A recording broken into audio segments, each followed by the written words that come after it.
Tiago nos apresenta neste texto que temos 3 dimensões da nossa guerra.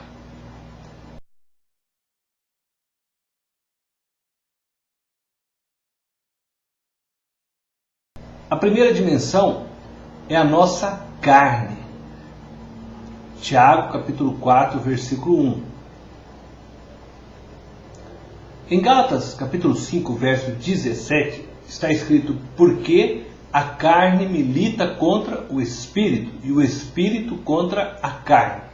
A palavra carne neste texto é sarque. Em grego significa corpo, mas não corpo como matéria. É a ideia da velha natureza. Ela se difere da palavra grega soma, que aparece em 1 Coríntios, capítulo 6, verso 19. Ali sim aparece corpo, matéria, onde então habita o Espírito Santo. Vivemos numa luta constante entre a carne e o Espírito. Deus já tratou de nossa carne. Não podemos dizer que a carne nos domina. Se a carne, sarque, o velho homem nos domina, é porque temos sido fracos espiritualmente. E vamos ver como Deus tratou de nossa carne.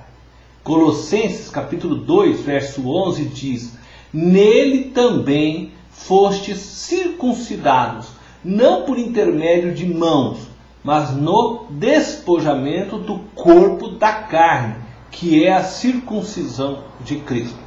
Circuncisão simboliza o pacto de Deus com Israel. A circuncisão da carne não traz santidade. Precisamos ter uma circuncisão dos desejos da nossa carne, uma circuncisão espiritual, obra essa do Espírito Santo. É impossível nós mesmos fazermos esta operação em nós. Esta operação acontece a todos aqueles que entregam suas vidas a Jesus, a todos que decidem ter Jesus como Senhor de suas vidas. O que nós podemos fazer? Nós podemos jejuar, ler a palavra de Deus, orar, com o fim de mortificarmos os efeitos do velho homem sobre nós. Precisamos deixar que o Espírito de Deus encontre em nós abertura para o seu atuar. Não podemos nos esquecer que o Espírito Santo não arrombará os nossos corações, não entrará e nos dominará à força. Precisamos jejuar, para que desta forma nos tornemos mais sensíveis ao mundo espiritual, de forma que o Espírito tenha maior domínio sobre a minha, a sua, a nossa carne. E precisamos ler a palavra de Deus, para que os nossos pensamentos andem de acordo com os de Deus, para que as nossas vontades e a nossa alma conheça a vontade de Deus e os seus preceitos. No texto de Mateus, capítulo 26, do verso 36 ao 45, nós podemos ver Jesus lutando no nível da carne. Isto é, lutando contra o lado humano de seu ser. Jesus estava prestes a ir para a cruz.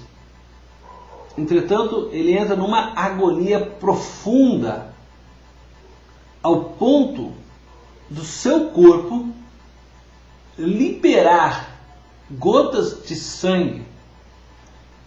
Entretanto, Jesus permanece firme e não deixa ser vencido e se coloca diante do Pai para cumprir a sua missão. Não podemos viver de acordo com as paixões da carne, do homem. Devemos viver segundo a vontade de Deus. Basta o tempo decorrido para ter de executar a vontade da carne, tendo andado em dissoluções antes de se entregar a Cristo.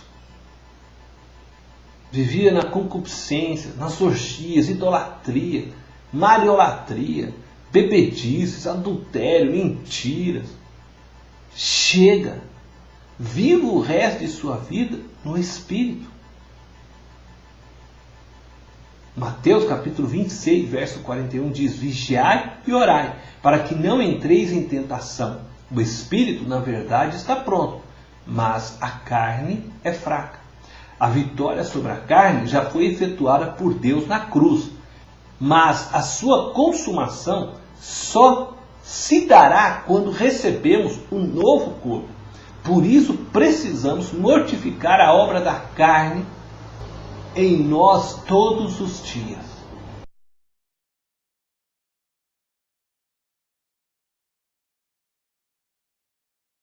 A segunda dimensão dessa guerra espiritual que Tiago apresenta é o mundo.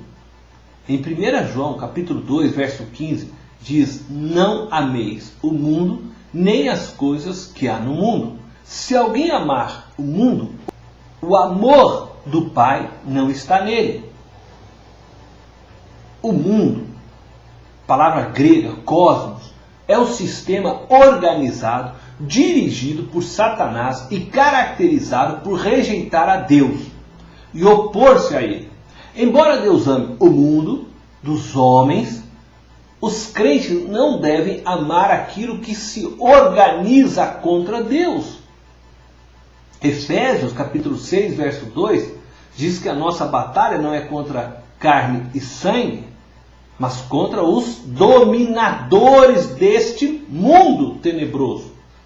Recebemos ensinamentos na escola, recebemos ensinamentos por meio da família, através de televisão, internet e outros meios de comunicação. Estes ensinamentos que vêm do mundo, destas estruturas caídas, trazem no seu conteúdo ensinos que não estão de acordo com a vontade de Deus, colidem de frente com Deus. Estas estruturas caídas, com seus ensinamentos torpes, abrem brechas para os demônios se infiltrarem em nossas vidas, em nossas casas. Seus ensinamentos são mentirosos. Precisamos lutar contra o mundo, isto é, contra o sistema que governa o mundo. A melhor forma de lutar contra o mundo é levando a verdade ao mundo. João capítulo 8, verso 32 diz: E conhecereis a verdade, e a verdade vos libertará. Jesus é a nossa verdade. E a verdade que deve ser anunciada ao mundo é que nós somos pecadores. Temos uma natureza dominada pelo pecado, operando em cada um de nós, e precisamos de Deus. Os efeitos desta natureza pecadora destrói toda e qualquer estrutura, por melhor que ela seja, de forma que o nosso mundo se torne uma organização corrupta, liderados por homens injustos e cheios de ganância e ambição, capazes de passar por cima de todos e de tudo. Em 1 João capítulo 5, verso 19 diz: Sabemos que somos de Deus e que o mundo inteiro jaz no maligno.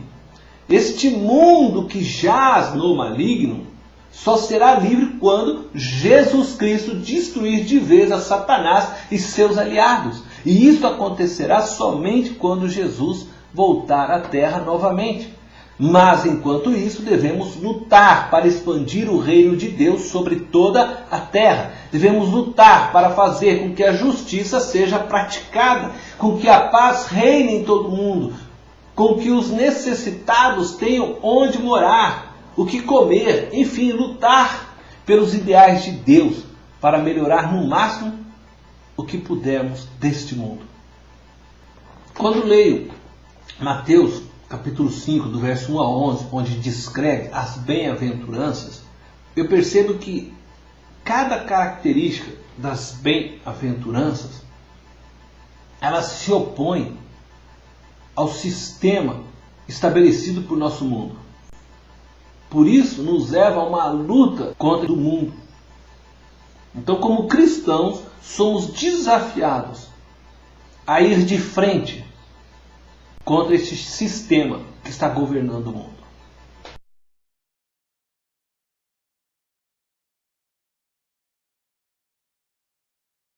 A terceira dimensão desta guerra espiritual apresentada por Tiago é a dimensão pessoal. Em 1 Pedro, capítulo 5, verso 8, diz: sede sóbrios e vigilantes. O diabo, vosso adversário, anda em derredor como leão, que ruge, procurando alguém para devorar. Há um confronto pessoal, porque os demônios são seres pessoais. Têm uma personalidade, embora não tenham um corpo material como o nosso. Podem ter formas diferentes, mas são seres personificados. Muitos se encontram numa luta direta com o diabo ou com os demônios. Aí nós temos os casos de possessão. Os demônios tentam dominar o corpo de uma pessoa, a mente de uma pessoa. A Bíblia nos apresenta alguns casos assim. Você resistirá ao diabo, fazendo a vontade de Deus. Por isso é importante oração e leitura da palavra de Deus. Em Efésios capítulo 6, verso 10 ao 12, diz: quanto ao mais, sede fortalecidos no Senhor e na força do seu poder. Revesti-vos de toda a armadura de Deus, para poderdes ficar firmes contra as ciladas do diabo. Porque a nossa luta não é contra o sangue e a carne, e sim contra os principados e potestades, contra os dominadores deste mundo tenebroso, contra as forças espirituais do mal nas regiões celestes. Paulo, após ter mostrado que é necessário viver uma vida de fé íntegra, santa, justa, descrevendo isso através do simbolismo do vestuário usado pelos soldados romanos, no qual ele descreve num sentido espiritual, Paulo também afirma que é necessário viver em oração, e orando sempre no Espírito. Esta é a chave para uma vida vitoriosa. Viver em constante oração e dando sempre lugar ao Espírito de Deus nas nossas vidas. É desta forma que resistimos ao diabo. Aquele que vive em constante oração, que está sensível ao Espírito, ele irá praticar a palavra de Deus. E toda vez que eu pratico a palavra de Deus, eu estou resistindo ao diabo. Deus te abençoe.